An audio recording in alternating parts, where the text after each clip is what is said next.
and gentlemen, welcome to the Boss Not Court podcast. My name is Cortez Paul. Right with me today, I have Kevin Carter and John Ora.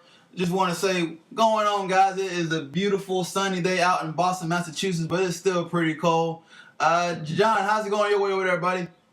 Down here in Norfolk, Virginia, it's about 29 degrees this morning when I went outside. It's sunny staying out, but I'm staying in today. It's too cold for me. I hear you. Kevin, what's going on? You and how's your work going your way down there, buddy?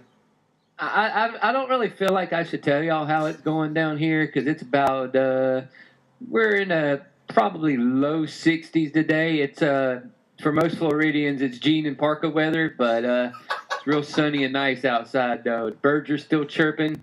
I can see the neighbors across the street. Sometimes you don't want to see them across the street, but it's a pretty good day down here so far. All right, well, guys, let's get right into it, man. We're gonna go ahead and start talking about the New York Knicks, man. They're Do we have to? Easy. Hey, we gotta talk about them because they're 2-8 in their last 10 games, and Raymond Felton just got gun charges in New York, which is probably the worst place to get gun charges. But John, talk to me. This is your team. Tell me what's going on, man. The New York Knicks are focused on everything but basketball. There's too many distractions. Every time I turn on the news or get on the computer to check them out, Carmelo Anthony's talking about a trade or trying to go somewhere else. I just read somewhere he's trying to get – Dwight Howard is advising him now on what to do. Oh, man. On top of that, you got Felton getting a gun charge with his ex-wife. Mike Woodson's lost control of that team. He needs to get control of it. He needs to get control of them quick. If not, it's going to be a long, hot summer in New York. Kev, what you got for me? What's your opinion on the New York Knicks? I'm glad to see Raymond Felton still shooting from the hip, though. It's good to see he can still do that. Carmelo, he's going off on the points. He's looking forward to the offseason. You can already tell. And if Dwight Howard's giving him any advice, his advice is to be stay away from me. Don't listen to a word I say. Just do what you want to do. Don't do what everybody else around you is telling you to do.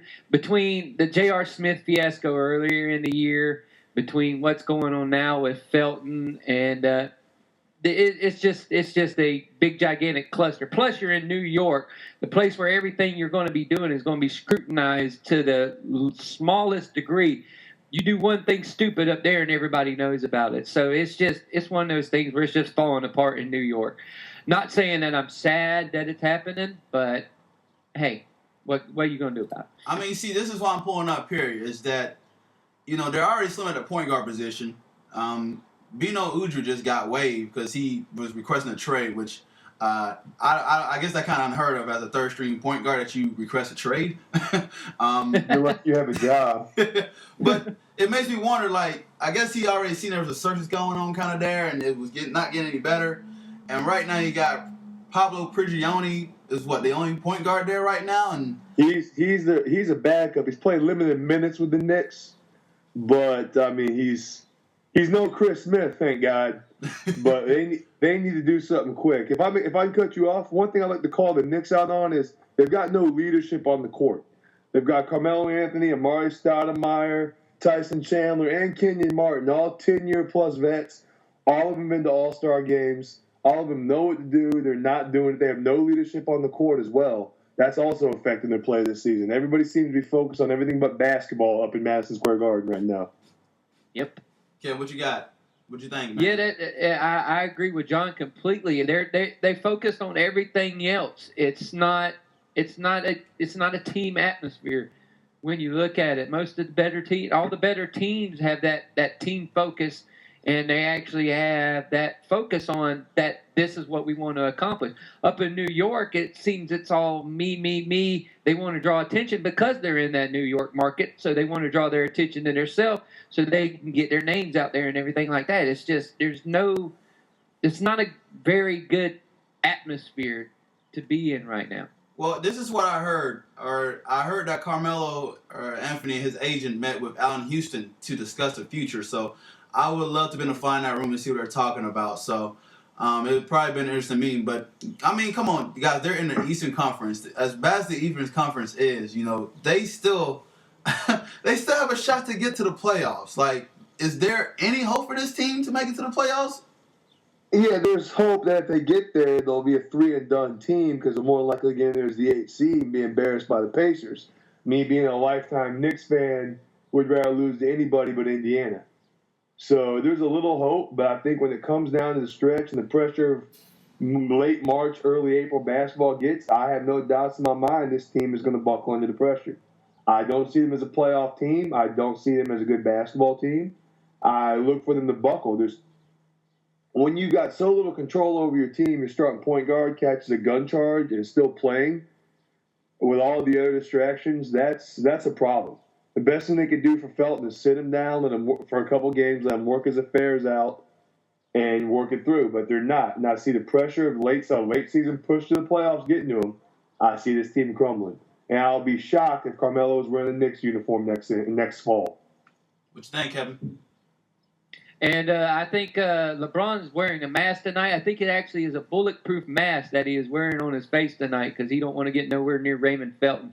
But I think it's one of those things where I don't see Carmelo staying in New York. There's just no way there's going to be too many teams out there that are going to, like we talked about last time, there's going to be too many teams out there with the opportunity to get Carmelo that championship. And I see him going to just – one of the contenders and one of the people that can pair him with another superstar and that actually is going to be able to surround the team with talent, unlike what it looks like there in New York. So, I mean, you don't see Ray John Rondo or Kevin Love trying to come there and play with Carmelo, or? I think Kevin Love is going to be a West Coast guy his entire career. Rondo would just add to the distractions. Let me get off topic and go on Rondo for a minute. Rondo missed the game to go to his birthday party. Granted, he was supposed to have the time off, but he was supposed to have that night off, but he missed the game to go to his birthday party. Mm-hmm. He was recently named the Celtics captain.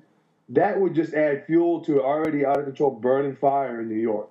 And if I may flip the script on something for a minute with Carmelo Anthony, mm-hmm. you're all saying these teams have this to give him and that to give him, and they could give him another shooter, give him their score. What does Carmelo Anthony bring to the team? Carmelo Anthony is getting a reputation, and he's showing it, as a basketball player that only plays on one half of the court. He only plays offense. At 6'9", 240, as he is, there's no reason he shouldn't be a 10-rebound-a-game guy, and he shouldn't be down there in the post. Carmelo Anthony's a very one-dimensional player, just like Amari Stoudemire, just like Tyson Chandler. That's why the Knicks are struggling right now. There's too many one-dimensional players. If you look throughout history, every championship team has had solid players. Whether it be both sides of the ball, it'd be Chris Anderson in Miami last year, or those years where Bruce Bowen and Manu Ginobili anchored it for the Spurs. You need solid, rounded players. The Knicks don't have that right now. So, question: does this Knicks? I guess I want to put this in. What situation is worse? Is it the New York Knicks situation, or is it the Orlando Magic situation where they have Dwight Howard, the Dwight Mayor? Give me your opinion on that. Go ahead, John. See,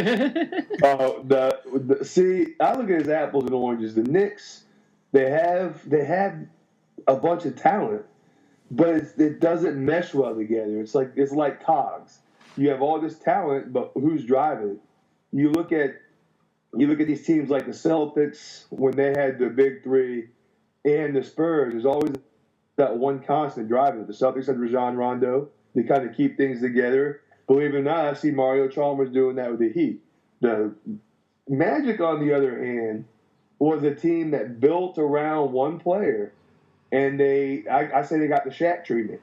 They spent 6-7 years building around one player to make this guy the future. He got his boxers in a bunch and decided he wasn't happy. Got the head coach fired and bailed on his own. It's a horrible situation, but I think the Knicks are a long way off being fixed. I think the Magic will recover a lot quicker than the Knicks have. The Magic have already started making the steps to repair the Dwight Howard fiasco. The Knicks are still in the middle of it. If you want to get technical, the Knicks have been in this hole for a long time, back to when they had Isaiah Thomas as their head coach is when this mess started. Good point. And we had a glimmer of hope last year, a nice run in the playoffs, and then nothing. It's been a very frustrating time. So I'd say the Knicks are definitely in a worse state than the Magic ever were. What you got? The Knicks. Yeah, I think the Knicks are in a completely worse state than the Magic were. The Knicks are still in debt to players that are playing on other teams or have already retired. They're still paying people's salaries from like 4 or 5 years ago. They're still paying them. The Magic have now that the White one, they have so much that they're going to be able to. You still there? Yeah, we're still here. Go ahead. Yeah, they're going to have so much they're going to be able to bring in talent with between their draft picks, their salary cap that they're going to have. They're going to be able to pull all these people in. So I look at the situation though where you're talking about the White with the how the Knicks are now. I think the Knicks are a lot worse because it's not just one person that's taking the attention. It's many different people on the Knicks that are taking the attention. Where here it was only, what is Dwight going to do? Now it's, what does Carmelo do? Why is this guy running around with guns that ain't his? Why is Smith acting like an idiot? And it's just multiple things in New York where it was that one thing where you could focus on in Orlando. Yeah, I just hate the scene that this guy is Dwight is mentoring Carmelo Anthony on what to do. Like that's about stupid. I really hope Carmelo does not listen to Dwight at all. That is the wrong guy to get your information from. Trust me, from that's like a fat guy giving me dietary advice. Exactly, it doesn't make any sense. Why would you come to the least credible guy to get any advice on this? Okay, you've been through the situation, but there's no way you need to ask Dwight Howard on this. No, just reach out to somebody else that's more stable than Dwight. All right, well, how about this? I'm going to go ahead and hop into the waiver wire moves here and trades and everything like this. Let's hop into this trade here that happened with Indiana and Philadelphia. Let's see. Danny Granger got traded for Evan Turner and Lavore Allen. And give me your thoughts on that trade here. I wait to hear your opinion before I go on this right here. Kevin, you got it. Do you want me to go? You go ahead, John. I think Indiana got away with robbery. Evan Turner is a great talent. He's been underdeveloped, but he played in Philly. I won't hold that against him. Philly is not best known for developing big men. I think he's going to go there in Indiana's system. He's going to be a star. I really think Indiana, just for getting Turner alone, got the better end of that deal. My heart goes out to Granger. He put all that time in. He carried a Pacers team for a few years, and they're at their weakest. Solid ball player. I'm glad to see he got bought out from they bought him out. Hopefully he can go to a winner and maybe compete for a ring. But I think Indiana just got away with robbery on that one. Kevin? See, I don't, from a team mesh standpoint in Indiana, I don't like it because it seems like they're still trying to do everything they can to catch the Heat. It's like they're doing these desperation moves to catch Miami.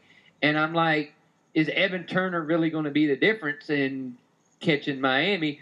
Or is the team chemistry you had with Granger there, even though he wasn't getting a lot of minutes and everything, is that team what the hell is that? A soccer game just broke out in the middle of the I forgot to silence my phone.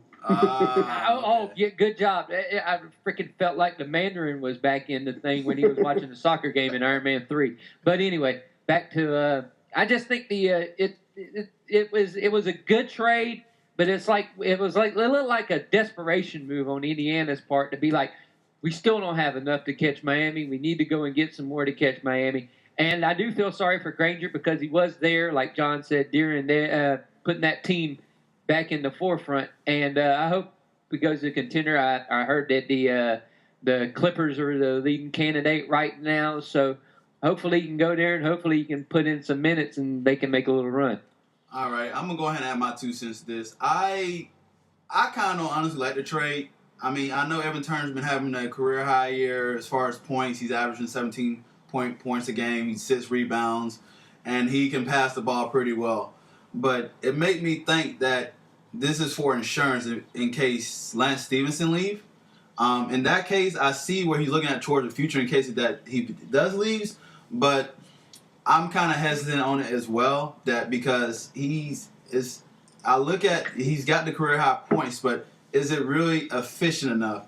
And can Vogel make this guy be efficient enough to help them? I would have went for a point guard if I was in the end because, as you know, they turn the ball a lot. And it made me wonder, if you play against the Heat and you turn over the ball, you're going to lose because Miami like to play at a quick pace and get the ball up the court, and they do have still one of the best perimeter defense in the league. It makes me wonder, can he be efficient? Can he slow it down?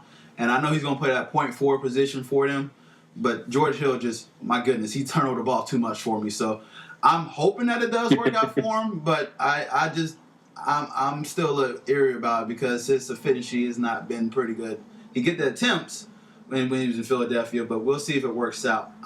For my end, for the Danny Granger part of it, I flat out believe he got disrespected. Honestly, the guy was there when they rebuilt a program. Y'all remember Indiana, that guy in that brawl with the Pistons some long time ago. They really got that image, and Danny Granger was behind building that franchise and getting them in the right direction. So it kind of sent him to the Philadelphia 76ers, just kind of give him a big FU to the face. I just thought it was He should have retired a Pacer. Yeah, I agree. They should have retired him a Pacer, and I hope he goes somewhere and win a ring. And you know what? I hope that he plays the Indiana Pacers and say, hey, you know what? You disrespected me, so I'm gonna go off for it. I'm gonna go off on you. And I don't. If he goes to the West, I definitely don't want him seeing him playing Indiana. While you're mentioning it, I looked up a little bit about Granger. I saw he got bought out. The leading candidates to get him right now are San Antonio, Los Angeles, Houston, the Chicago Bulls, and hold on to your hats. The number one leading candidate to pick up Danny Granger right now is the Miami Heat. You think he'd have a chip on his shoulder? You think he'd have a chip on his shoulder come June if he ran across Indiana in the playoffs?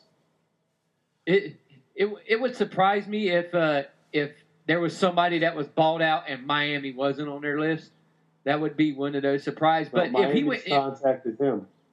Yeah, if he went to Miami, he would do it just for that reason alone, just to be like, you know what, I'm gonna go to the Heat. We're gonna go play. We're gonna go play Indiana. I'm gonna be like, let me get some time in. Let me get a little back on them and see where it goes from there. But I don't think he's gonna go to Miami. I know Miami is going after Caron Butler, who also has been balled out as of yesterday. Mm-hmm. It made me think if Danny Granger go to the Heat, like they've been in battles, and I got in a fight with some of the players, and I don't know. I can't see him going to the Heat either. I understand he's upset, with the Pacers releasing him, but dude, go to the West. The West would probably be more fun to play in the playoffs, and I can see helping the team out in the West out there. You got a lot of wings that's playing Miami, so you're gonna be fine for a lot of play time. So I would definitely try to go to the West. I can see him fitting pretty well with the Spurs. I wouldn't go to the Spurs because I think they're going to get upset in the first round. I would definitely try to go to the Clippers or the Rockets. I don't think he'd fit in well with the Rockets, man. You got James Harden out there. You got Dwight Howard. I really don't see Granger fitting in well out there. I think his best place would be Miami. He could come off the bench. He can play the small forward. He can play a little two guard, come off the bench and kind of spell the guards, kind of like Chris Anderson does with the bigs. I think Granger's best fit's Miami. I just don't know if Miami's going to pull the trigger on him. Oh, I think his best fit's Miami too, but I just don't. I don't see him going after him. I know they've been looking for another 3-point shooter. It really affected them when Mike Miller left. I think. When the playoffs come around, they want that extra 3-point shooter to be out there, to be open, to get those open looks like Miller was getting in the playoffs and Battier was getting in the playoffs. So I know they're probably going to be looking out for another perimeter guy. Awesome. All right, guys. Well, I, as a Magic fan, we have won a championship this year because we released one particular player. His name is Glenn. His name is Glenn Big Baby Davis, and when I saw that we released him, man, I started doing a two-step in Boston. I was so happy that we released this guy. He's a great character guy. He plays hard, but he had that mean attitude on the third worst team in the NBA. Get out of here with that. I'm so happy that he is gone. Please, people talk to me about Glenn Davis leaving the Magic. Talk to me. See, I can't take Glenn Davis seriously because every time I see Glenn Davis, I still imagine him staggering down the court like a heavyweight fighter when he caught that Dwight Howard elbow. He caught the elbow in the playoffs a few years ago. Every time I see Glenn Davis, I still think of that. I'm glad he's gone. I wish him the best for his career. I don't think he fit in Magic, but I think he would be a great role player. A lot of these West Coast teams, these Western Conference teams are making a run for the playoffs. Kind of like a little added muscle for maybe like a Clippers or maybe a San Antonio. Come off the bench, give your bigs, 10, 15 minutes, put in, grab a few boards, get some points like he did in Orlando. But his ego was too big for a team who just picked number 2 last June in the draft. Yeah, and his numbers didn't match his ego. Definitely. To interrupt you, he did sign with the Clippers. And, he did? Yeah, so go ahead and add your take on that, him signing with the Clippers. Him signing with the Clippers, I think it's great. He can be I could never see him spelling Blake Griffin on the floor, but he could give him a little extra support down there. He's not going to be a big scorer. I hope they're not looking for a lot of points out of Big Baby. He's another big body down there, so when it comes down to them grueling April and May playoff games, when you're in game 95, game 100, your bigs ain't beat up and as tired. They got some big bodies down there to spell them out. But a player like that with his experience can definitely make it a little easier on your Blake Griffins. Gotcha. Go ahead, Kevin. What you think? I think the only people that were mad in Orlando that he left was the Golden Corral people and the Asian all-you-can-eat buffet people. I think they were the only people that were upset to see Big Baby leave Orlando. But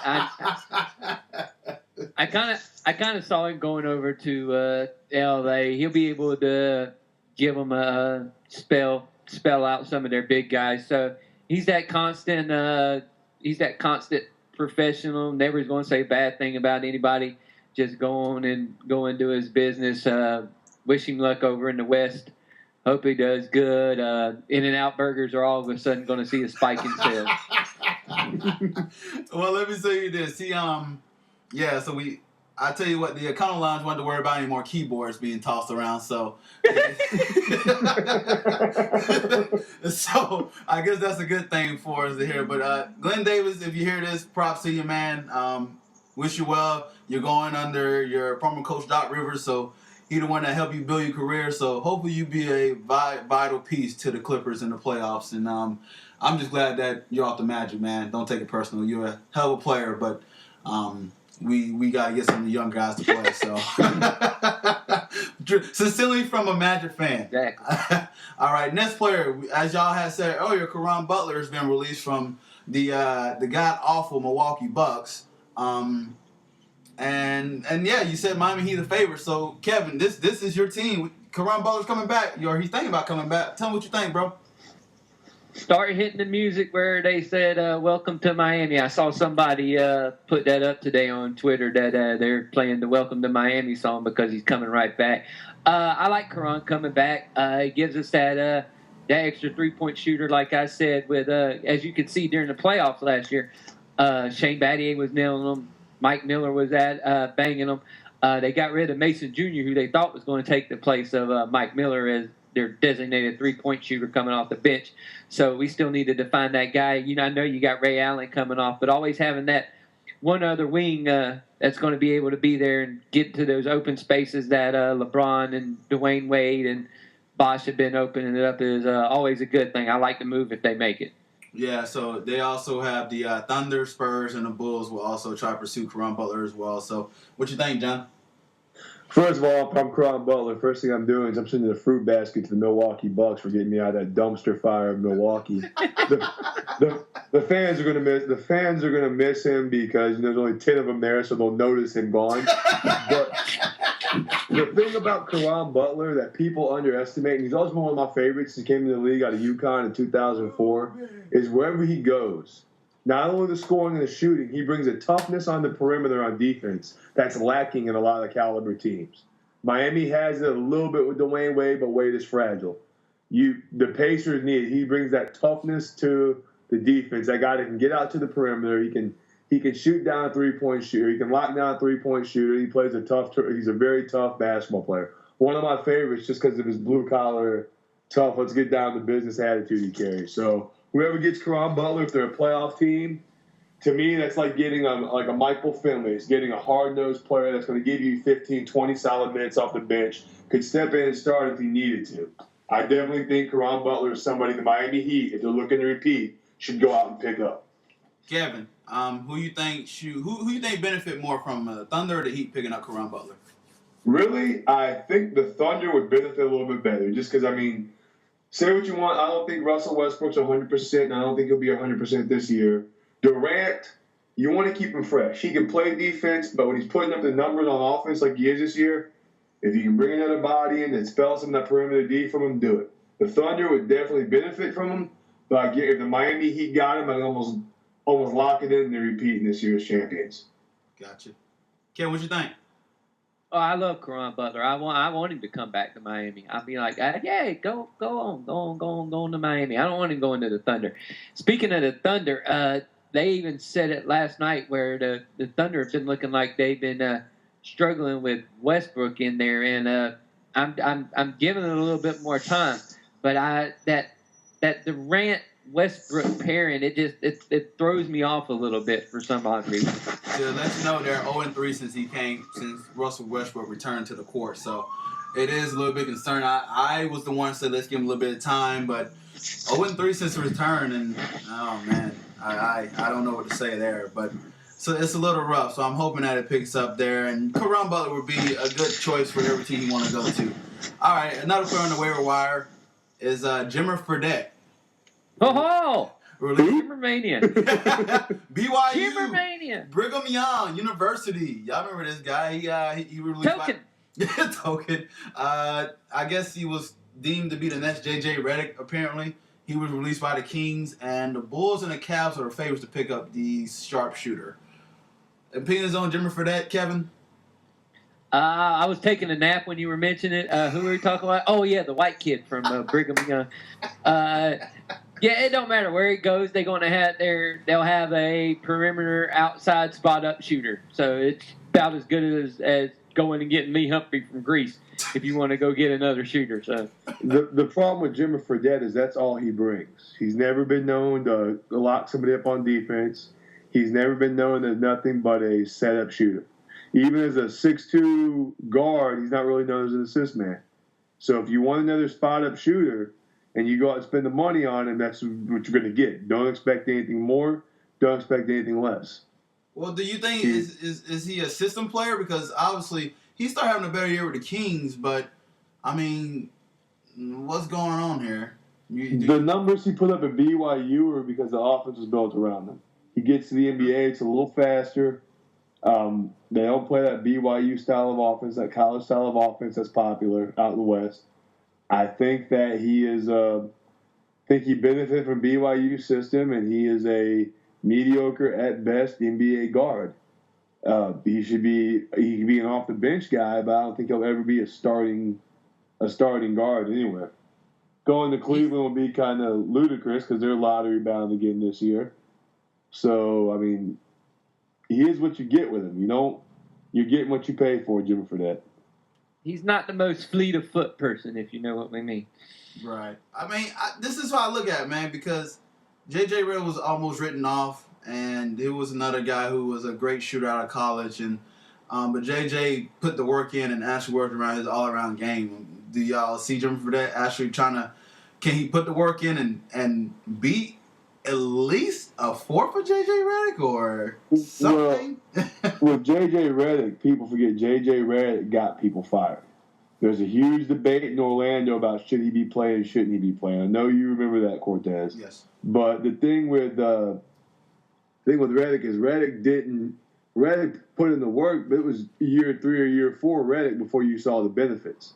Now, Fredette's in his, I believe, 3rd year out of BYU or 4th year out of BYU. He needs to start picking up the pace if he wants to develop that reputation. But there's also the pedigree of J.J. Redick. I got to go back to Duke. I'm not a Duke fan, but I'll tell you one thing about Duke is you play 4 years at Duke, you're almost guaranteed a solid 10-year NBA career. J.J. Redick had that pedigree coming in. His basketball IQ is a lot higher than people want to give him credit for. He plays a very cerebral game. Jimmer Fredette, I'll always see as a as a Del Curry, as a Dale Ellis, as a spot up. You give me a look shooter. He's not good at creating his own shot. He's not good at creating shots for other people. He's a spot up shooter. That's all you're going to get with Jimmy Fredette. Until he proves me otherwise, that's all I see out of him. Gotcha. Yeah, this is his third year, so hopefully we'll see a trend, and hopefully he gets a shot. But I'd like to see him turn around because he's a good kid. But, yeah, he's definitely got to put the work ethic in. Hey, Kevin, I like the signing for your Miami Heat. I don't know you know a little bit much about him, but he did play for Kentucky. But DeAndre Liggins is oh yeah, I know DeAndre. Yeah. He I actually like that signing, man. He can defend the ball pretty well. I know he's gonna not get that much playing time, but DeAndre is like one of my favorite ones that when he played for the Magic his rookie year a little bit, I was sad to see him go, but I understand it's the part of business. So kudos to y'all getting DeAndre Liggins. So hopefully he get a little bit of burn, and I can see him being a decent, well, just like a 12th guy if y'all need him to come in for like at least a spurt. He's a spurt ability player, I like to say. His spurtability. Look at you using those words you found on TV. But yeah, he's a good little pickup. He little quick. He can guard the ball. Did real well in the D League. You know, he started a few games in the NBA before. If he get anything that anybody can add to the Miami team in the meantime is just a plus, because you've already got that pretty solid squad. You know who's going to be 1 through 8 coming into the ball game, and anybody else you can add, and they can even give you a smidgen of anything is always good. Definitely, I agree. Well, guys, we're gonna take a little break here. Try to catch on little things, and next coming up, we'll be talking about the Florida Gators. So we'll be back in a minute.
Welcome back, ladies and gentlemen. We are the Balls in Our Court podcast with Kevin Carter and John Orr. We're going to get on some college basketball here.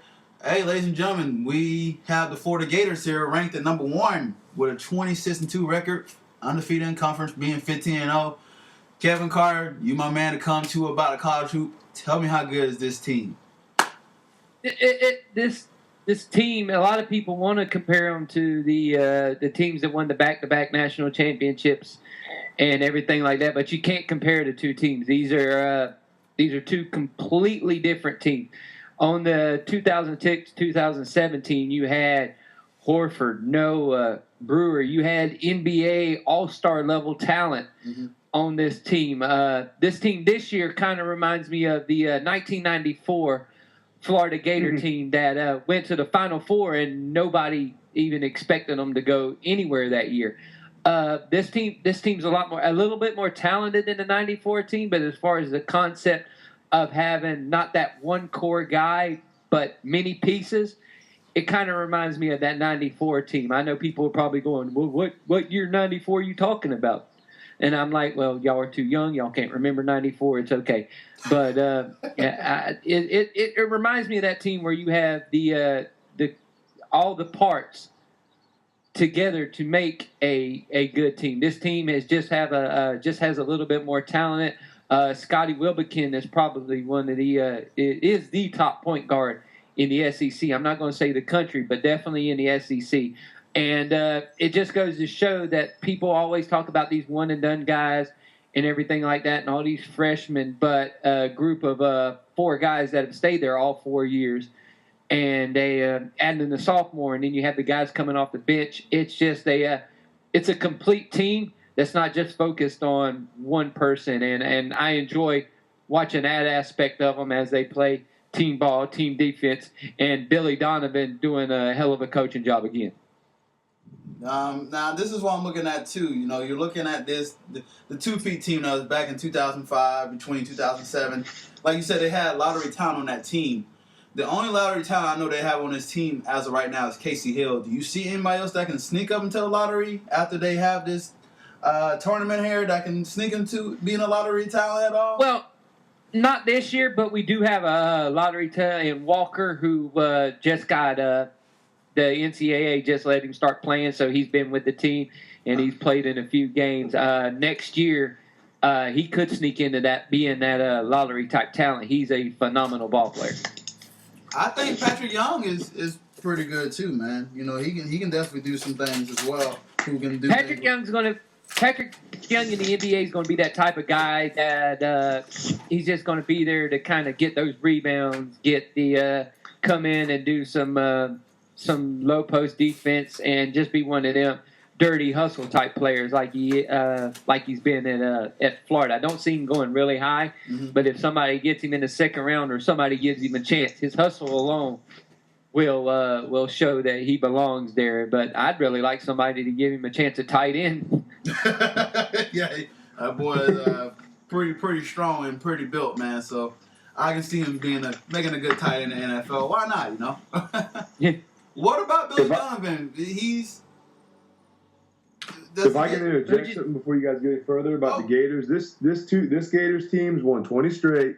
This team does not have a bona fide superstar.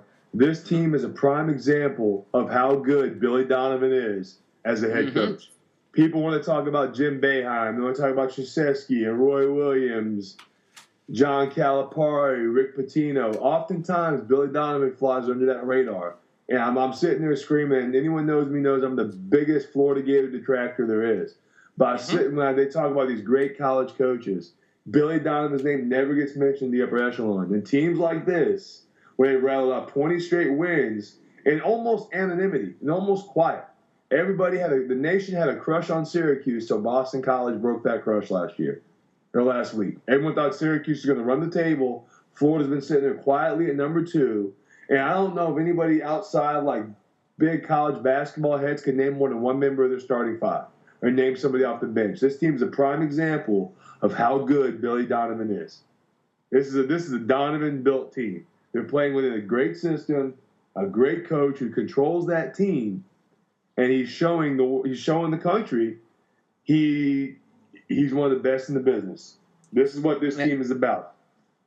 And I've been saying it for years how underrated Billy Donovan is with a coach. You got to look at some of the guys he's brought in. Me and Cortez talked about it last time. The talent that the guy has brought in, and actually they went on to have success or being good in the NBA, like Noah Horford, Chandler Parsons, Maurice Spates has had a few games where he's looked to be phenomenal. Matt Bonner coming into the league. We go further back than that. Mike Miller played for Billy Donovan. Yep. David Lee is one of them as well. Udonis Haslem. Udonis Haslem played for Donovan. But that's not even that. To compare these guys to compare this team to 2006 and 2007. Mainly 2007, because in 2006, let's be honest, in 2006, America had a crush on George Mason. Nobody noticed the Florida Gators sneaking into the Final Four until it was too late. Everyone thought it was UConn's to win, and George Mason came out of nowhere and took them down. And people forget the Florida Gators were underdogs against UCLA that year. The next year they were the prize bull. They were set to repeat. Now that 94 team with Dan Cross, coached by Lon Kruger, this is the team that you're exactly right. This is the team they remind me of. But this team right here is a prime example of this is Billy Donovan's masterpiece right here. I don't care. It's his masterpiece team. They've won 20 straight, get some good teams, and they keep going along. Are they going to be a national champion? I wouldn't go that far because you never know what happens in the dance. But I'd be They'll definitely see them running out and being the top overall seed to start the tournament. Yeah, it's definitely a shame that Billy doesn't get as much credit as he should. He's a phenomenal coach. He does everything well, and the fact that these kids actually want to stay in school and play for him shows a lot about how Billy is. Is he top 5 coach right now? Oh hell yeah! Of all time, or in college basketball right now? Well, let's say right now. Absolutely. Oh yeah, most definitely he's top 5. Absolutely. Another national championship, and he'd probably be top 5 all time because he's got that resume. He's the longest tenured coach right now in the SEC. If he wins it again, he'll have 3 national championships at a school that's not known for basketball and was not known for basketball until he got there. And that's one of the things that everybody always overlooks is that this school didn't care nothing about basketball until Billy Donovan came there. Like, I was a fan of him always back to your Dwayne Shinsis, your... If you look at him, Demetrius Hill, if you look at it overall too, though, 2006 was not the first time he got in there. He got in there in 2000 and lost to a very good Flintstones team, Michigan State. But the thing that's overlooked about that was he got him there with a bunch of sophomores. Teddy Dupay and Mike Miller were both sophomores. They weren't a seasoned team. Brent Wright was the only senior on that team that played that year. And Haslam was still there as well. Gotcha. So, I mean, Donovan is definitely, as of right now, probably, I'd even go to say maybe top 4, top 3. I mean, in my opinion, Coach K is the echelon of active college basketball coaches. But it'd be hard pressed to find 3 others that are better than Billy Donovan right now. Maybe Bill Self in Kansas, maybe Jim Boeheim based on longevity. But if you look at it, Boeheim has only won 1. Exactly. Boeheim has been at Syracuse for almost 30 years. He's only won 1 national championship. So, I mean, where does Billy Donovan sit? I mean, Pitino, I have to say, but Pitino's only won 2. Yeah, that's what I'm saying. But these guys have won at these programs that are known for basketball. Billy was doing it at a college where no one cared about basketball until he got there, and that's one of those things that I think that's one of the reasons why he goes so underrated or unnoticed is because he's doing it at Florida. If he would have been doing it at a Kentucky or at a Kansas or at a North Carolina, then he would be getting all this praise. But since he's doing it at a school like Florida, he doesn't get as much of that praise as he should. And if you want to go back even further, and this is hard for me because, like I said, I'm not a Gator fan at all. Donovan has actually got 3 as a coach because he was on that 96 Kentucky coaching staff. Yep. Donovan has been around for a while. It's just like Kevin said, he's at Florida. Florida is a football powerhouse, or was a football powerhouse, and probably very well soon be again.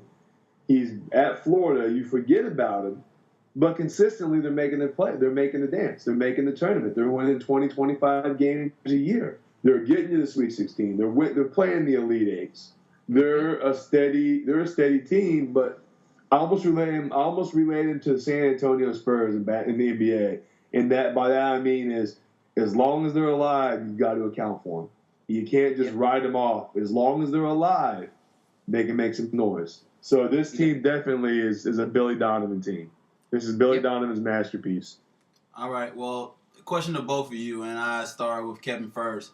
Can they win it all? And if they can't win it all, what's their limitation to not winning it all? They can win it all. This team can win it all. Whether they will or not, it just depends on that luck of the draw and if they can keep everybody healthy. I know Casey Prather re-injured his ankle, and he hasn't been the same the past few games, so they're going to luckily keep him out this week, let him heal up and everything like that. But it all depends on their health.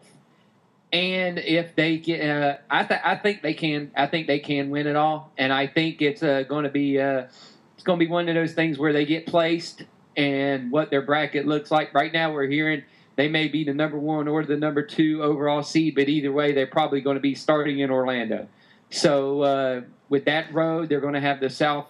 They're going to be in the South the whole time. With that road, I'm looking at them probably to make a really good run in it, and hopefully we can bring home another national championship after that really crappy football season we had. What you got on this, John? What you think? Baby steps. You got ways to go. A lot of things can happen. I think seeding is very important, but seeding is definitely important. But the thing you've always got to account for is life. Life happens in the NCAA tournament. That's what makes it so awesome. You get teams like a Florida Gulf Coast. It all depends on who they're matched up against. Florida's an experienced team. They've got a bunch of upperclassmen playing. They've got Donovan coaching them, but can they execute down the stretch? Can experience beat athleticism? If they run across, say, a Syracuse, or say some of these other teams, in Kentucky, they run across one of these teams that's athletic and can get up and down the floor, will experience take over? Can Florida make these athletic teams play their type of basketball? That's what it comes down to. It's never about experiences. Who's playing whose type of basketball?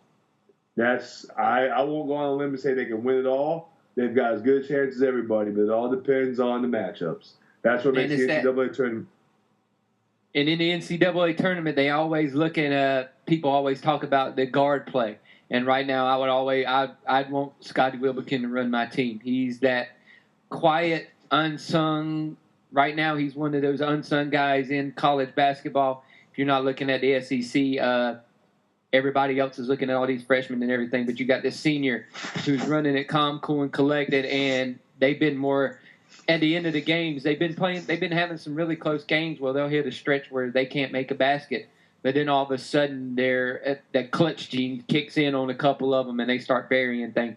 And that's what I like about this team, because they actually have the experience of going to those 2 Elite Eights, and they felt the heartbreak of the 2 Elite Eights that they just went to, the one against Louisville and then the one against Michigan last year. So hopefully they've grown a little bit from that, and hopefully Billy can get them to that Final Four and hopefully a national championship year. But I love their guard play. Their guard play has just been great. Nice. All right, well, we're going to hop back into the NBA. We got some basketball games tonight. We got the New York Knicks at the Miami Heat tonight. The series is tied 1-1.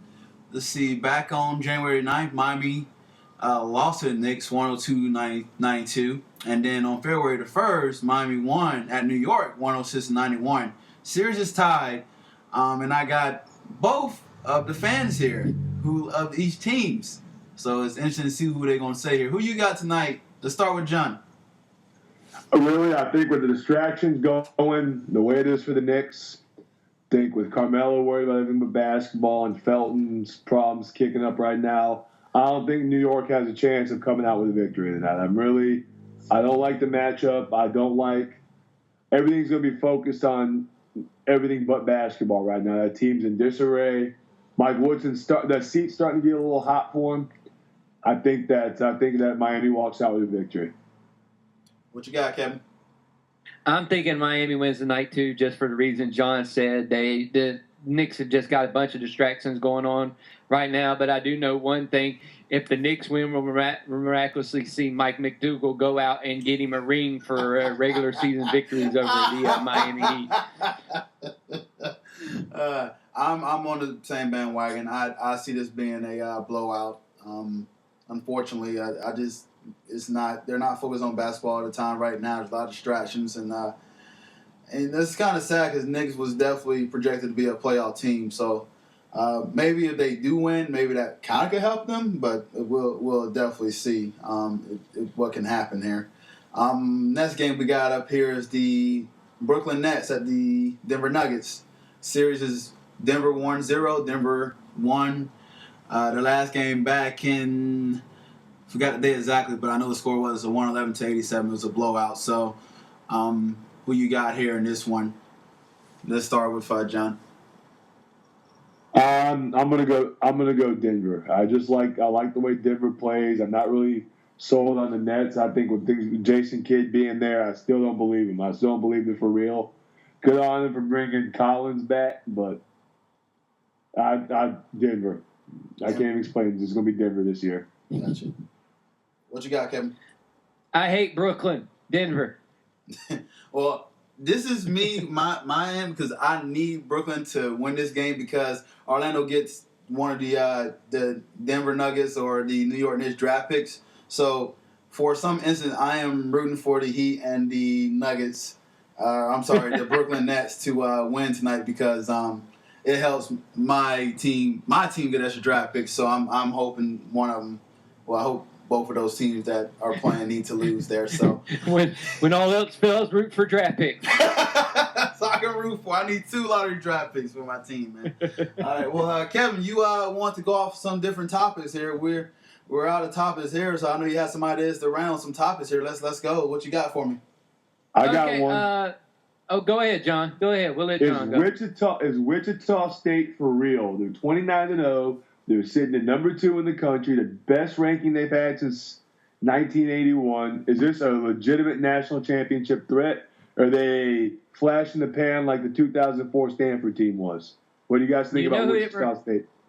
You know who it reminds me of? As I look and see Jameer Nelson on Cortez's picture here on Skype, it reminds me of that St. Joe's team.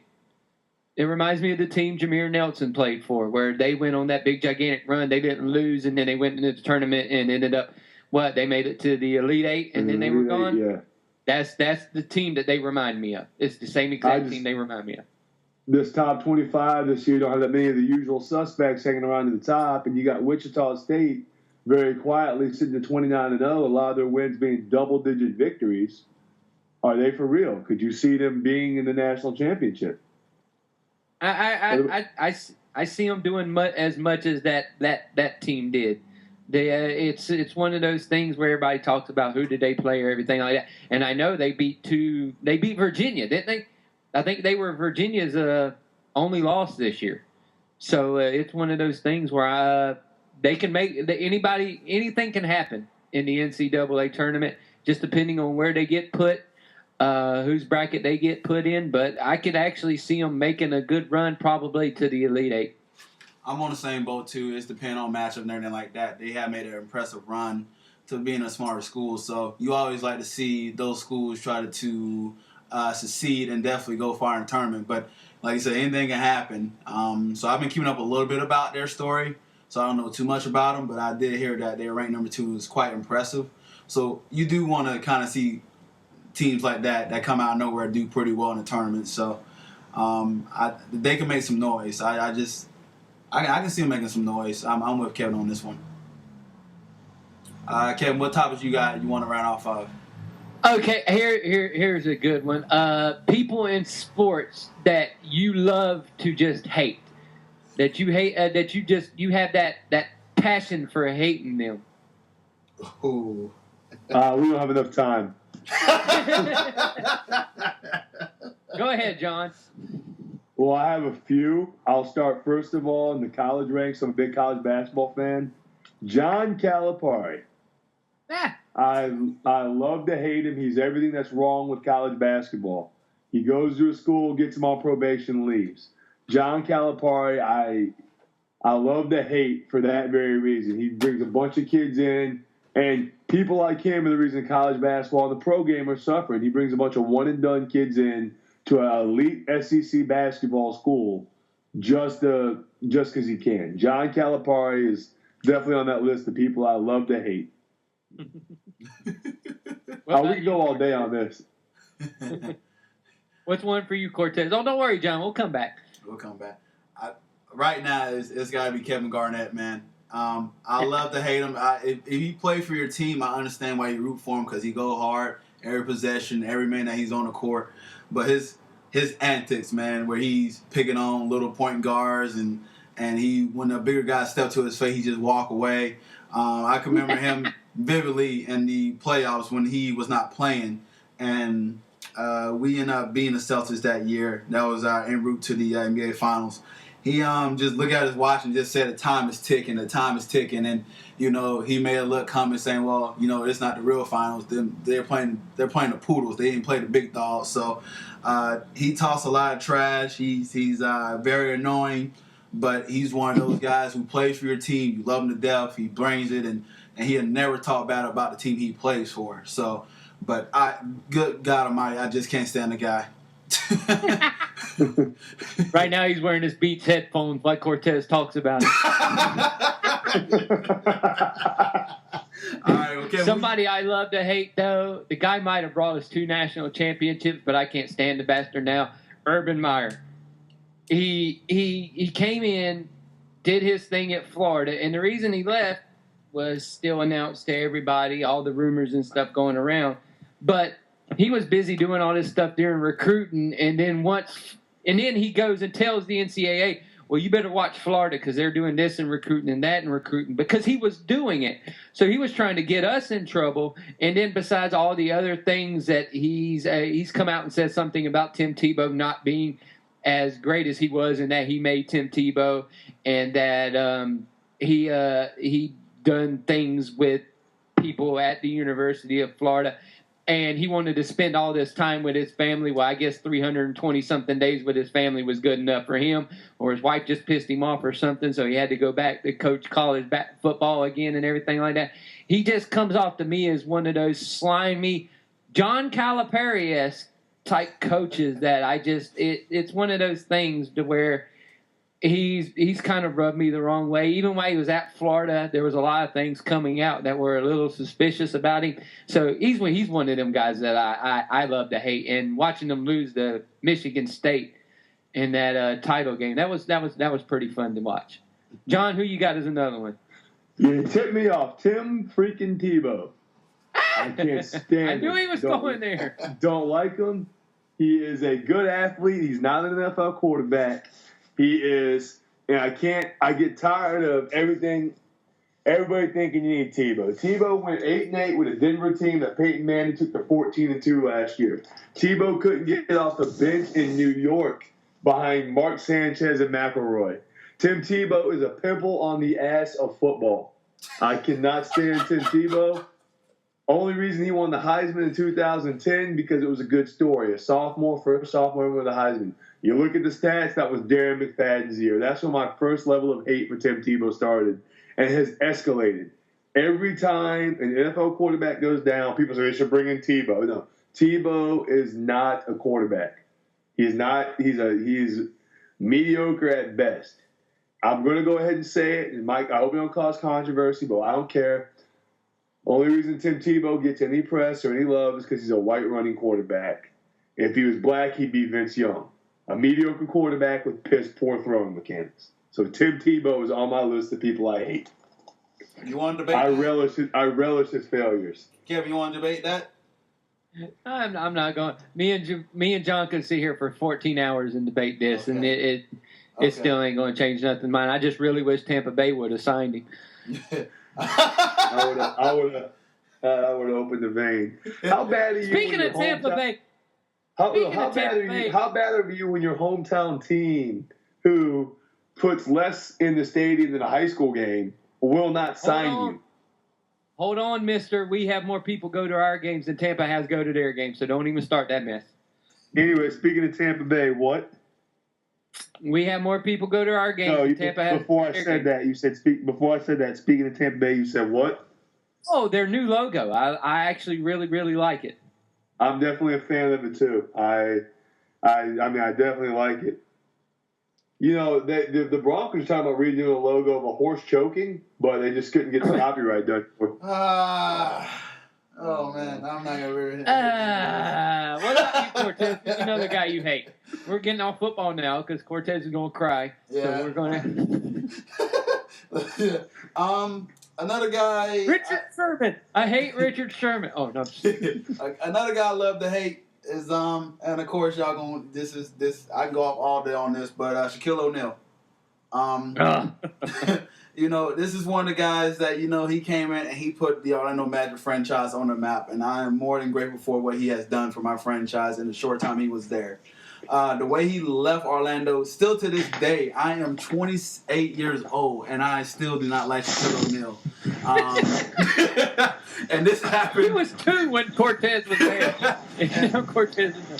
But the fact But if that he wouldn't have left Orlando, he wouldn't have given us great movies like Kazam. Yeah, so exactly. I'm kind of glad he left Orlando. well, also he made some rap albums too. So I actually own a couple of those. yeah. But Shaq is one of those guys, man, that you realize with this guy, your team could have had a dynasty. My team could have had a dynasty.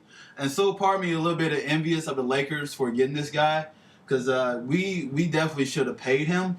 But he did talk a little smack, saying that Orlando was a little pun, and I need a bigger pun to be with me. Yeah, you would, you big. I'm just, before I start cussing, man, I'm not going to go off on Shaq. But now seeing him on NBA on TNT, I have to put up with him now. So it's like, now I got to put up with this guy. And I'm definitely jealous of what he has done in the NBA. He is definitely one of the greatest big men I ever seen him play this game. It's just unfortunate it couldn't have been an Orlando Magic uniform. So I go more, but I'm gonna stop. I gave him his props, so. All right. Kevin, you got any more? Yeah, I think I got one more, and it's from my time that I was stationed in Tampa, and I've actually had interaction with this guy, and probably John knows who I'm going to mention. Tampa Bay Buccaneer defensive tackle Warren Sapp. This guy, I've physically seen this guy come into a strip club. He came in, the owner of the place gave him a special booth, gave him, and it wasn't like Warren came by himself. He come with like 87 people. And they all went to this one little section. All the good-looking girls went that way. All the rest of us were relegated to the ugly women. But we all... Yeah. Oh, hey, I'm going to tell Crystal you said that. But we went... Ah! Wow. Oh. But we went and we proceeded to watch Warren Sapp and all of them party it up. They gave him whatever they want and everything. All this guy asked in return was for Warren to autograph his football helmet for his son. Warren Sapp grabbed the helmet, shoved it back in the dude's chest, and told him to fuck off and walked out the door after they'd been there for about 5 hours. Wow. Wasn't the only time that I seen Warren Sapp do that to somebody, as I guess me and Warren Sapp partake in going to the same places. He went to a restaurant that a lot of the military guys frequented, and we were sitting in there. He proceeded to get up, walk out on his bill after he sat there and ate, and mind you, there was about 10 of them there eating, got up and walked down on his bill. As the server went to go and ask him if he was going to pay for it, he said, "Do you know who I am? I'm Warren Sapp. I don't pay for shit here," and walked out the door. So there's many reasons why I don't like Warren Sapp. His play on the field, he was a great defensive tackle, did a lot of good things, but I also seen him do a lot of piece of shit things on the field. And I just seen him just be a piece of crap in life. So that's one of those guys that I really, really enjoy to love to hate. All right. Well, anything else? Because we're coming down to the near end time here. We can definitely go all this all day. But anything else y'all want to discuss before we go ahead and close this bad boy up? I'm good, man, if you guys are. All right. Well, I was going to get into the figure skating section of it. Oh yeah, we talked about figure skating, next week. but we definitely get on that next time. We'll talk about color purples and skates and ice and plenty of snow that me and John has been used to, and Kevin has not seen snow. I don't know in how. What the hell? I ain't seen snow since 1989. Golly. Last time you seen snow was when Informer came out, Kevin.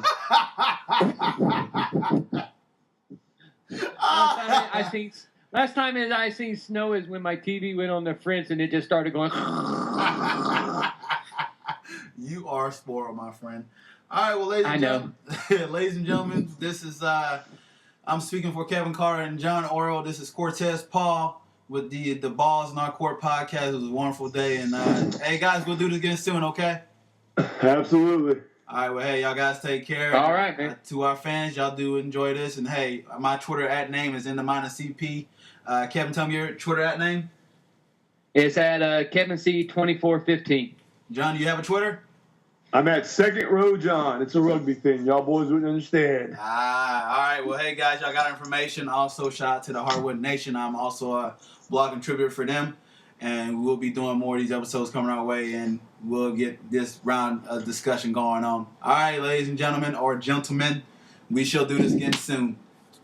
All right, man. All right, You bet. Take care. man.